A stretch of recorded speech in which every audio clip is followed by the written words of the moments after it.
আচ্ছা।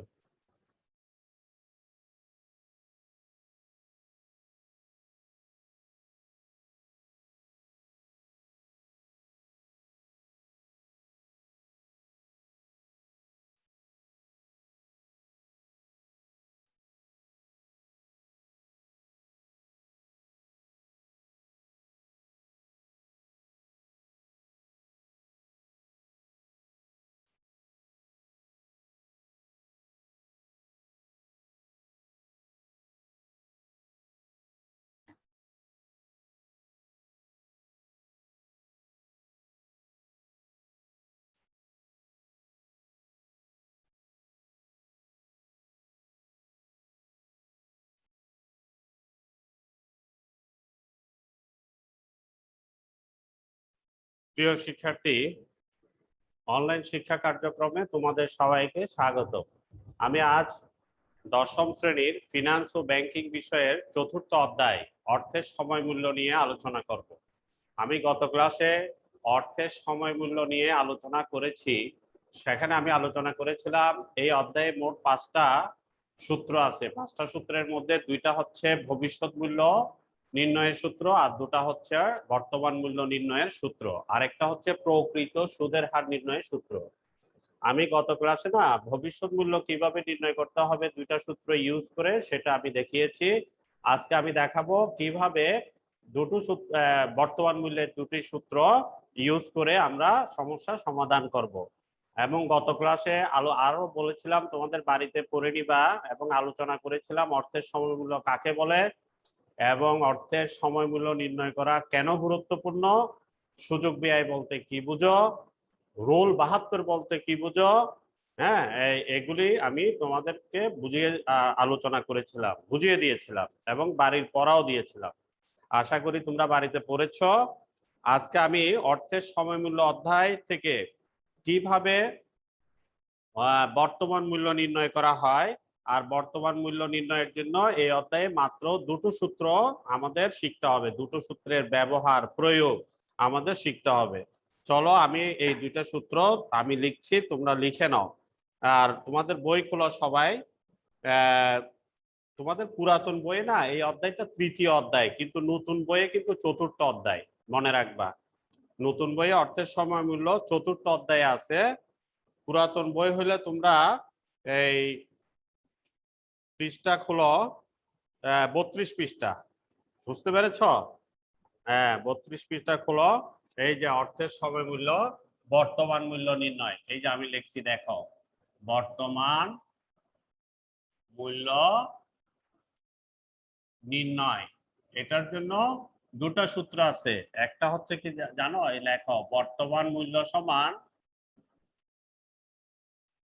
বর্তমান মূল্য মানে PV present value equal to FV মানে future value divided by 1 plus সুদের হার মানে আই, পাওয়ার হচ্ছে এন, এন মানে মেয়াদ। এটা একটা সূত্র। এটা হচ্ছে বাৎসরিক যখন সুদের হার থাকে তখন না বাট্টাকরণ প্রক্রিয়ায় বর্তমান মূল্য নির্ণয়ের জন্য এই সূত্রটা ইউজ করবা, আমরা ব্যবহার করব। আর যখন মাসিক সুদের হার থাকে, বছরে একাধিকবার সুদের হার প্রয়োগ করতে হয়, তখন বর্তমান মূল্য নির্ণয়ের জন্য আরেকটা সূত্র আছে, এইটাও লেখো। এই বর্তমান মূল্য, এই 2টা সূত্র কখন ইউজ করতে হবে এইটা বুঝলে তোমরা বর্তমান মূল্য নির্ণয়ের যে কোনো সমস্যা আসলে পারবা। মানে বর্তমান মূল্যের 2টা সূত্র আছে তোমাদের বইয়ে, একটা হচ্ছে বাৎসরিক সুদ, আরেকটা হচ্ছে একাধিক, মানে বছরে একাধিকবার সুদ হলে, হ্যাঁ একাধিকবার সুদ হলে তখন কোন সূত্রটা ইউজ করতে হবে।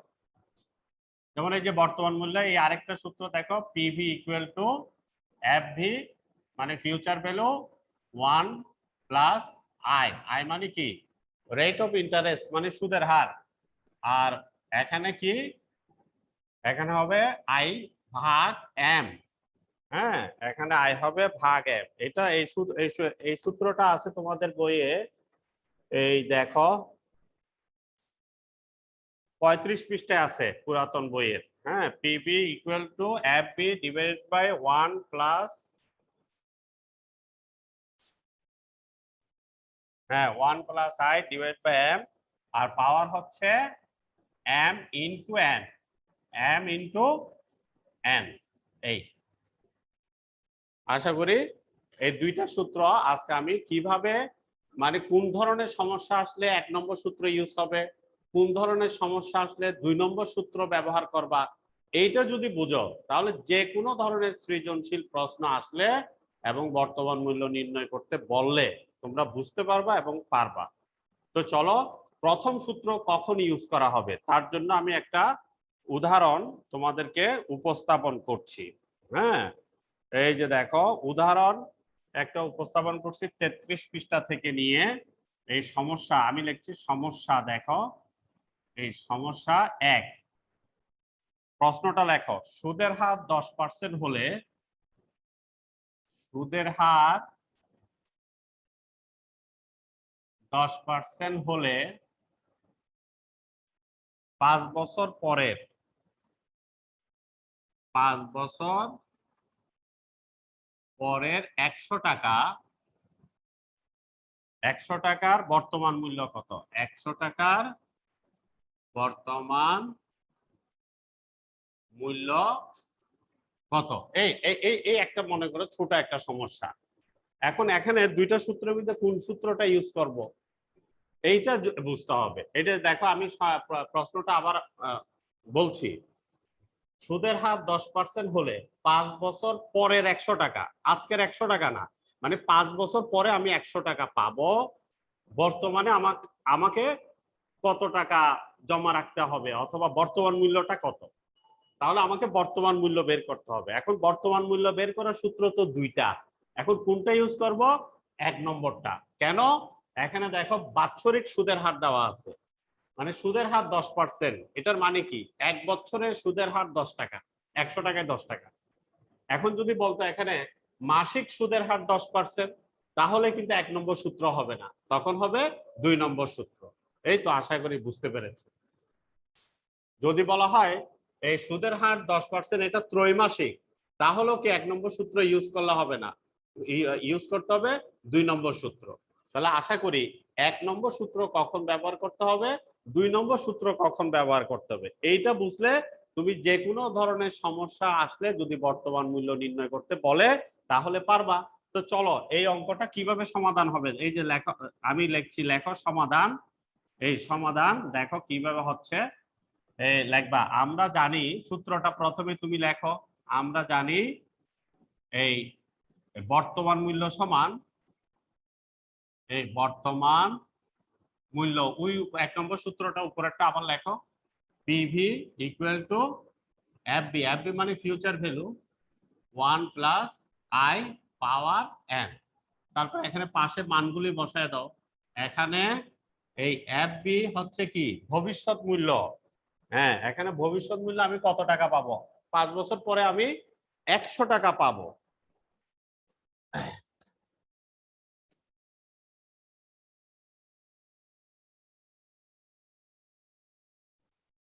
হ্যাঁ প্রিয় শিক্ষার্থীরা, 5 বছর পরে আমি 100, তাহলে এফবি হচ্ছে 100 টাকা। এখানে মনে করো আয় আছে, আয় মানে কি সুদের হার, সুদের হার তো 10%, এই যে দেখো এই 10% উল্লেখ আছে, তাহলে 10% কে আমরা যদি দশমিকে লিখি 0.10 টাকা, একই কথা।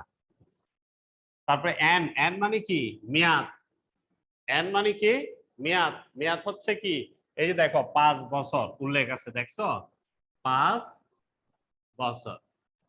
এখন তোমরা মানগুলি এখানে বসায় দিবা, উপরে লিখবা 101 প্লাস আই হচ্ছে কি 0.10, হ্যাঁ 0.10, এটা বাংলায় লিখি 0.10, আর এন হচ্ছে 5। এখন এই এটাকে সাইন্টিফিক ক্যালকুলেটরের এখানে সাহায্য নিতে হবে, তাহলে সাইন্টিফিক ক্যালকুলেটরে এটাকে 5 বার গুণ দিবা, এটা যদি যোগ করো তাহলে 1.10 আবার পাওয়ার 5, এখন 100 আবার লেখো, এটাকে 5 দিয়ে গুণ করলে কত হয়? হ্যাঁ এই আমি দেখো এখানে করছি, আমার এই সাইন্টিফিক ক্যালকুলেটর এখানে করছি, খেয়াল করে দেখো এই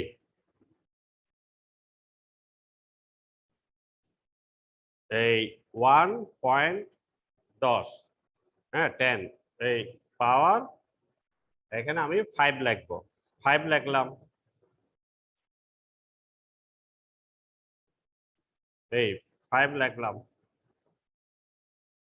এই মানটা চলে আসছে, বুঝছো? এইভাবে তোমরা সাইন্টিফিক ক্যালকুলেটর ব্যবহার করে মানটা লিখবা। মানটা কত আসছে, এই যে লিখি 1.61 এখন 100-কে এটা দিয়ে ভাগ দিবা, যদি ভাগ দাও তাহলে কত হয়, এই 100 ভাগ এই 1.6105, এই 1, এই তো মান চলে আসছে। দেখো বইয়ের সাথে এই 62.09, দেখছো মিলে গেছে, 62.09 টাকা। প্রিয় শিক্ষার্থী, তাহলে 5 বছর পরে 100 টাকা, এটার বর্তমান মূল্য কত, এই যে বের হয়ে গেছে 62.09 টাকা, মানে 62 টাকা ধরো না। তাহলে 5 বছর পরে মনে করো আমি কোনো বন্ধুকে 100 টাকা ধার দিলাম, বন্ধু বলল আপনাকে আমি 5 বছর পরে 100 টাকা দিব, মানে বর্তমানে 100 টাকা ধার দিছি, 5 বছর পরে যদি 100 টাকা দেয়, এটা কি সমান মূল্য হবে না? 5 বছর পরে আসলে ওই 100 টাকার মূল্য হয়ে যাবে বর্তমান মূল্য অনুযায়ী 62 টাকা। হ্যাঁ, এটা মূল্যস্ফীতির কারণে হয়। এই এখানে আমরা বর্তমান মূল্য নির্ণয়, তাহলে বাৎসরিক সুদের হার হলে এই 1 নম্বর সূত্র ইউজ করে কিভাবে সমাধান করতে হবে সেটা আমরা শিখলাম। এখন আসো 2 নম্বর সূত্র ইউজ করে আমরা কখন সমাধান করব, তার জন্য আমরা 35 পৃষ্ঠার আরেকটা উদাহরণ দেওয়া আছে, সেটা বুঝিয়ে দিই। চলো এটা মুছে ফেলি।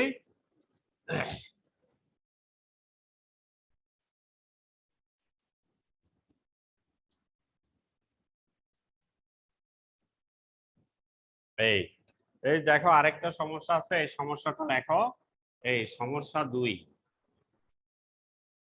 এটা তোমাদের 35 পৃষ্ঠায় আছে বইয়ে, হ্যাঁ 35 পৃষ্ঠায় আছে, সমস্যাটা লেখো। এই 5 বছর পর 50,000 টাকা পাওয়ার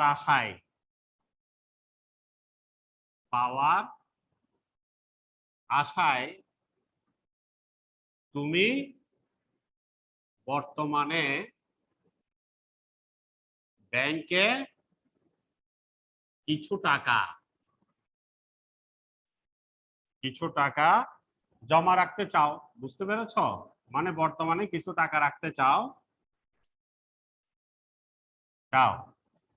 একটি ব্যাংক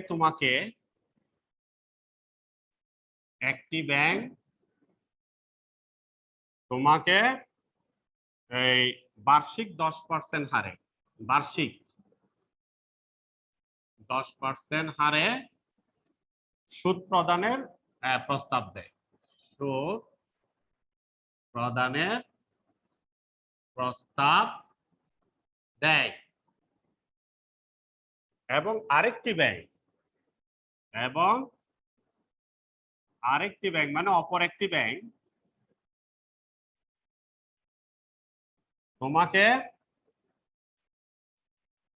9.5%, প্রথম ব্যাংক দিচ্ছে 10%, আর দ্বিতীয় ব্যাংক দিচ্ছে তোমাকে প্রস্তাব 9.5% হারে সুদ দিবে, তবে মাসিক, বাৎসরিক না, মাসিক চক্রবৃদ্ধির প্রস্তাব দেয়। এখন তুমি কোন ব্যাংকে টাকা জমা রাখলে তোমার জন্য লাভজনক হবে সিদ্ধান্ত নিতে হবে না? হ্যাঁ, প্রস্তাব দেয়। এমত অবস্থায় তুমি এখন তুমি কোন ব্যাংকে এই টাকা জমা রাখবে তোমাকে প্রশ্ন করতেছে। তাহলে এখন তুমি সিদ্ধান্ত নিতে গেলে কি করতে হবে, এটা তুমি সিদ্ধান্ত নিতে গেলে এখন কি করতে হবে, ওই প্রথম ব্যাংকে যে জমা রাখলে 10% সুদ দিবে বাৎসরিক, তাহলে প্রথম ব্যাংকের বর্তমান মূল্য, প্রথম ব্যাংকে জমা রাখলে বর্তমান মূল্যটা কত এটা বের করতে হবে। আবার দ্বিতীয় ব্যাংকে কিন্তু তোমাকে মাসিক সুদ দিবে 9.5%। কিন্তু দেখা যাচ্ছে দেখো 10% বেশি মনে হচ্ছে না, 9.5% কম মনে হচ্ছে, কিন্তু এরপরও তোমাকে দুটোটার বর্তমান মূল্য বের করলে বুঝতে পারবে আসলে কোন ব্যাংকে টাকা রাখলে তোমার জন্য লাভজনক হবে, মানে কম টাকা জমা রেখে 50,000 টাকা তুমি পাবে। তাহলে এখন কি করব আমরা, প্রথমটা আমরা বর্তমান মূল্য বের করব কোন সূত্র অনুযায়ী, এই 1 নম্বর সূত্র অনুযায়ী। এইটা বুঝতে হবে কেন, এটা বলছে বার্ষিক 10% হারে, তার মানে কি বার্ষিক সুদ হলে 1 নম্বর সূত্র আমরা ব্যবহার করব। আর দ্বিতীয়টা বলছে মাসিক, মানে বছরে 12 বার, তাহলে আমরা দ্বিতীয় সূত্র ইউজ করব। এই তো, তাহলে আমরা এখানে দুইটা বর্তমান মূল্য বের করব, একটা হলো প্রথমটার 10% হারে বর্তমান মূল্য কত, আবার দ্বিতীয় ব্যাংকের প্রস্তাব অনুযায়ী 9.5% হারে বর্তমান মূল্য কত। তো চলো আমরা ব্যাংক ক বলি, প্রথম ব্যাংকের নাম হচ্ছে ব্যাংক ক। তাহলে ব্যাংক ক অনুযায়ী বর্তমান মূল্য কত, তাহলে ব্যাংক ক অনুযায়ী এই লিখবা, আমরা জানি বর্তমান মূল্য সমান, আমি সংক্ষেপে লিখছি পিবি, বর্তমান মূল্য সমান, এই সূত্রটা কি, সূত্রটা হচ্ছে হ্যাঁ FB divided by 1 plus I power N, এই 1 নম্বর সূত্রটা আমি ব্যবহার করলাম। কেন, আমি আবারও বলছি, যেহেতু বার্ষিক সুদের হার 10%, মানে বছরে সুদ দিবে একবার, আর দ্বিতীয় ব্যাংক মাসে মাসে সুদ দিবে আমাকে, মানে বছরে সুদ দিবে 12 বার, তাহলে বছরে যখন একাধিকবার সুদ দিবে তখন আমাকে দ্বিতীয় সূত্র ব্যবহার করতে হবে, প্রথম সূত্র ব্যবহার করলে হবে না। তাহলে চলো প্রথম ব্যাংকে আমাকে যেহেতু বছরে একবার সুদ দিবে, তাহলে আমি প্রথম সূত্রটা ব্যবহার করলাম। এখন ব্যবহার করে আমি মানগুলি বসায় দিই, পাশে লিখি মানগুলি, এখানে এই এফবি আমি ফিউচারে ভবিষ্যতে কত টাকা পাবো, 50,000 টাকা, এই 50,000 টাকা। আর এখানে আয় হচ্ছে সুদের হার, সুদের হার 10%, এটাকে আমি দশমিকে 0.10 টাকা লিখতে পারি। আর এন হচ্ছে বছর বা মেয়াদ, মেয়াদ হচ্ছে কয় বছর পর, দেখো এই যে 5 বছর পর, তাহলে 5 বছর লিখবো। এখন আমি মানগুলো এখানে বসায় দিই, এই দেখো 50,000 ডিভাইডেড বাই এই 1টাকে আমি বাংলায় লিখে 1.10, তারপরে এন হচ্ছে 5, এই এখান থেকে। এখন ক্যালকুলেশন করো, সহজে সাইন্টিফিক ক্যালকুলেটর ব্যবহার করে ক্যালকুলেশনটা করবা, এই ইজি, এইভাবে করলে কত হয়, এটা এই সাইন্টিফিক ক্যালকুলেটর আমি মোবাইলের সাহায্য নিয়ে করছি, দেখো এই 50,000 এইভাবে উপরে লেখো, লিখে 1.10, এটা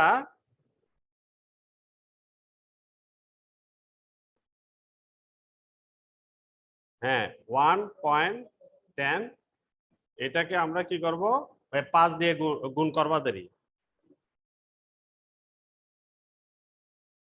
এই 5, এই 1.61, বুঝছো, 1.61051। এখন এই 50,000 দিয়ে এটাকে ভাগ দিবা, তাহলে ভাগ দাও, এই ভাগ দিলে 31,046 টাকা হবে, এই 31,046.07 পয়সা, এই এত টাকা। এরপরে এখানে আমি করে দেখি, দেখো এই 50,000 এই ভাগ 1.61051, এই তো চলে আসছে 31,046 টাকা 07। এই দেখো, ক ব্যাংকে যদি আমি 5 বছর পরে 50,000 টাকা পেতে চাই, তাহলে আমাকে বর্তমানে রাখতে হবে ক ব্যাংকে 31,046 টাকা। তাহলে এখন খ ব্যাংকে আমাকে বর্তমানে কত রাখতে হবে, যে ব্যাংকে কম টাকা রাখতে হবে, তাহলে সেই ব্যাংকে টাকা জমা রাখা আমার জন্য লাভজনক হবে, মানে তোমাদের জন্য লাভজনক হবে। তাহলে এখানে প্রশ্নটা ছিল কি, আমি আবার পড়ছি, দেখো এখন তুমি কোন ব্যাংকে টাকা জমা রাখবে, মানে কোন ব্যাংকে টাকা জমা রাখলে লাভজনক হবে। যে ব্যাংকে কম টাকা জমা রাখতে হবে আমার জন্য, তোমার জন্য লাভজনক হবে। তাহলে আসো এই এখন ব্যাংক খটা আমি বের করি। এটা মুছে ফেলছি। এই এখন দেখো ব্যাংক খ, ব্যাংক খ তো লিখবা বর্তমান মূল্য এই পিভি সমান সূত্রটা কি, দ্বিতীয় সূত্রটা লিখবা F B 1 plus I I divided by M R M into M. এই এখানে এখন মানগুলি বসায় দাও। এখানে এফ বি হচ্ছে ওই 50,000 টাকা আমি পেতে চাই 5 বছর পরে, তাহলে এফ বি এর মান 50,000 টাকা। আর এখানে আই সুদের হার, সুদের হার হচ্ছে 9.5%। দ্বিতীয় ব্যাংক কিন্তু আমাকে বলছে সুদ দিবে 9.5% মাসিক। তো 9.5% কে যদি আমি দশমিকে লিখি 0.095 এই টাকা। বুঝতে পেরেছ? এটা তোমার ইয়াতে দেখো, হ্যাঁ 0.95। তারপরে এম হচ্ছে মাসিক, যেহেতু তাহলে এম এর মান 12, এই 12 বার। আর এন হচ্ছে 5 বছর। বুঝতে পেরেছো? এখন এগুলো আমরা বসায় দিই। তাহলে এই যে 50,000 নিচে হচ্ছে 1 প্লাস এই 0.095 ডিভাইডেড বাই 12 আর এখানে হচ্ছে 12 ইন্টু 5। তারপরে আবার 50,000 লিখবা, লিখে এটাকে এই 0.095 কে 12 দিয়ে ভাগ করবা, ভাগ করলে কত হয় সেটা লিখবা। এই দেখো আমি এখানে এই সায়েন্টিফিক ক্যালকুলেটরের সাহায্য নিবা, সাহায্য নিয়ে এই যে দেখো এই 0.095 ভাগ 12 এই একটা মান চলে আসছে, এটা লিখবা। এটা হচ্ছে কত দেখো 0.0079। হ্যাঁ এই এটা 5-12 60, পাওয়ার হচ্ছে 60। তারপর আবার 50,000 লেখো, লিখে 1.0079 এটাকে 60 দিয়ে গুণ করবা। এখন এটাকে 60 দিয়ে গুণ করো,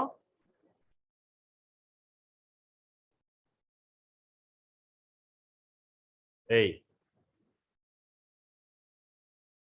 হ্যাঁ এখন এই যে দেখো এই 1.0079 এটাকে আমরা গুণ পাওয়ার কত 60 এই এটাকে গুণ করলে কত হয় এই 60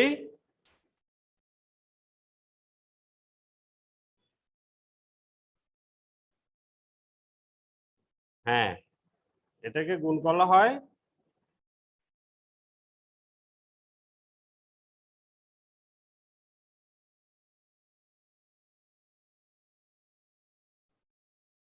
এই পাওয়া গেছে 1.60। হ্যাঁ এই যে এটা গুণ করলে এটা হয়, দেখো 50,000 আবার লেখো, লেখে এই যে 1.0079 এটাকে সায়েন্টিফিক ক্যালকুলেটরের সাহায্যে পাওয়ার 60 দিয়ে গুণ করবা। গুণ করলে এই যে এখানে মান আসছে, মান আসছে এই যে আমি লিখছি 1.6034 এই 17 এতটুকু লেখলে হবে, বাংলায় লেখবা কিন্তু 17। এখন 50,000 দিয়ে ভাগ করো, তাহলে এই যে ভাগ করছি দেখো এই 50,000 উপরে লিখলাম ভাগ, তারপরে হচ্ছে 1.603417। হ্যাঁ এই 31,183 টাকা এখানে আসছে, বই আছে 31,152 কিন্তু আমার ক্যালকুলেশন আসছে 31,183, যা আসছে তাই লিখে দিবা। এই 31,183 টাকা। এখন তোমরা বলো ব্যাংক কতে আমরা পেয়েছিলাম কত 31,046 টাকা, আর মানে 31,046 টাকা জমা রাখতে হবে। আর ব্যাংক খতে রাখতে হবে কত? 31,183 টাকা এখানে আসছে। তা এখন তোমরাই বলো কোন ব্যাংকে টাকা জমা রাখলে তুমি তোমার জন্য লাভজনক হবে। মানে যে ব্যাংকে কম টাকা জমা রাখতে হবে সেই ব্যাংকেই তো আমরা টাকা জমা রাখবো, কারণ আমি তো সেম টাকা পাবো, 5 বছর পরে 50,000 টাকা পেতে চাই। তাহলে এই 31,183 এটা তো বেশি। আমার ক ব্যাংকে কিন্তু আরো কম রাখতে হবে, কারণ 31,046। তাহলে তুমি লিখবা মন্তব্যে, মন্তব্যে কি লিখবা? মন্তব্যে লিখবা যেহেতু ক ব্যাংকে কম টাকা জমা রাখতে হবে, অতএব অতএব আমার জন্য ক ব্যাংক লাভজনক। লাভজনক মানে ক ব্যাংকে তোমাকে টাকা জমা রাখতে হবে, খ ব্যাংকে না।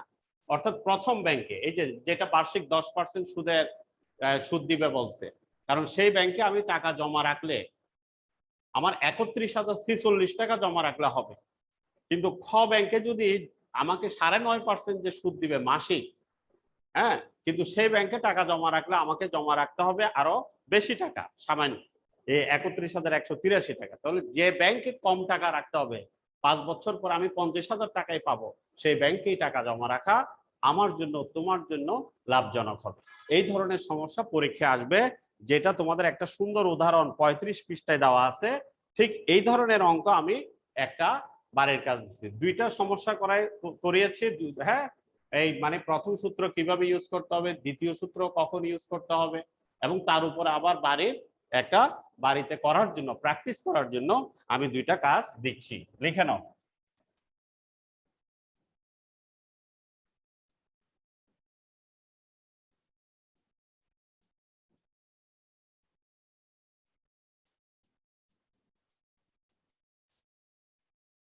প্রিয় শিক্ষার্থীরা, এই বাড়িতে এই মনে করো দুইটা প্র্যাকটিস করবা। একটা হচ্ছে এই তোমার 1 নম্বর একটা সমস্যা, ছোট্ট আমি দিই, দেখি তোমরা পারো কিনা। সেটা হচ্ছে সুদের হার 20% হলে 10 বছর পর, 10 বছর পরের এই 1,000 টাকা, 1,000 টাকার বর্তমান মূল্য কত? এই এই ছোট্ট সমস্যাটা তোমরা করবা। তারপর 2 নম্বর একটা সমস্যা দিই, সেটা হচ্ছে ওই দ্বিতীয় উদাহরণের সাথে সামঞ্জস্য রেখে তোমার 6 বছর পর, 6 বছর পর তোমার 1,00,000 টাকা, কত লক্ষ টাকা? হ্যাঁ, 1,00,000 টাকা পাওয়ার আশায় তুমি বর্তমানে কিছু টাকা ব্যাংকে জমা রাখতে চাও, ব্যাংকে জমা রাখতে চাও। একটি ব্যাংক তোমাকে, মানে মনে করো ব্যাংক ক, একটি ব্যাংক তোমাকে বার্ষিক এই 10% সুদ সুদ সুদ প্রদানের প্রস্তাব দেয়, সুদ প্রদানের প্রস্তাব দেয়। আরেকটি ব্যাংক, আরেকটি ব্যাংক তোমাকে মনে করো এই 9.5% দিলাম, 9.5% মাসিক, এটাও মাসিক দিলাম, মাসিক চক্রবৃদ্ধি প্রস্তাব দেয়, প্রস্তাব দেয়। তো এখন এই এখন কোন ব্যাংকে, এখন কোন ব্যাংক, কোন ব্যাংকে টাকা জমা রাখা তোমার জন্য লাভজনক হবে, তোমার জন্য লাভজনক হবে। এই এই দুইটা সমস্যা তোমরা আমার মনে হয় বাড়িতে প্র্যাকটিস করো।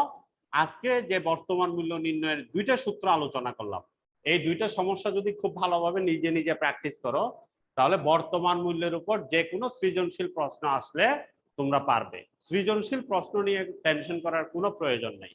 এই অধ্যায়ে মোটামুটি 5টা সূত্র আছে, দুইটা ভবিষ্যৎ মূল্য নির্ণয়ের, দুইটা বর্তমান মূল্য নির্ণয়ের, আরেকটা প্রকৃত সুদের হার নির্ণয়। প্রকৃত সুদের হার এটা আরেকটা ক্লাসে বুঝাইয়া দিব। আজকে এই বর্তমান মূল্যের দুইটা সূত্র কিভাবে ইউজ করতে হবে সেটা আমি তোমাদেরকে আলোচনা করলাম। ধন্যবাদ।